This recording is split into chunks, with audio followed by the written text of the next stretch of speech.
So tell me a little bit about Susie Miller and what attracted you to come onto this project. Well, Susie was James Hunt's wife, first wife.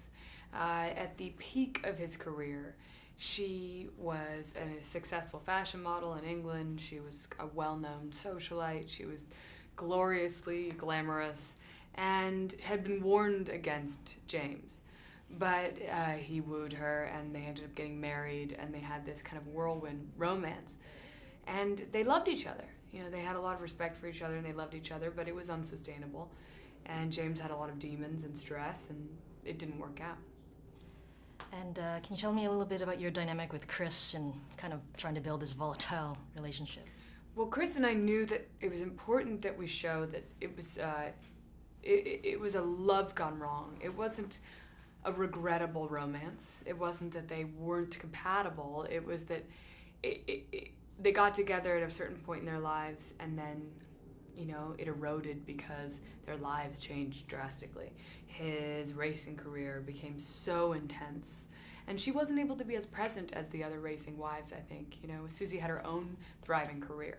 So she wasn't able to be there at every race. She wasn't able to be maybe what he needed in a partner at that time. Okay, and I guess given you're playing a real person who is still living, what kind of research or legwork did you do for Susie? I read everything, I watched everything, I listened to everything. I just gleaned whatever I could from anywhere. Anywhere she popped up, I would steal from it and try to, you know, everything was a clue as to who she was.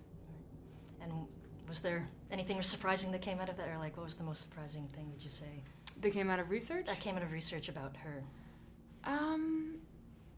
That she still loved him, that she has no hard feelings. You know, I think he was an incredibly irresponsible partner, and yet she maintained love for him and supported him, you know, emotionally while she was with Burton. She still was fond of James, and she loved that he became world champion, and I just thought it was really great that she didn't vilify him. You know, she kind of appreciated their time together and knew it wasn't meant to be, but she moved on and remained fond of him.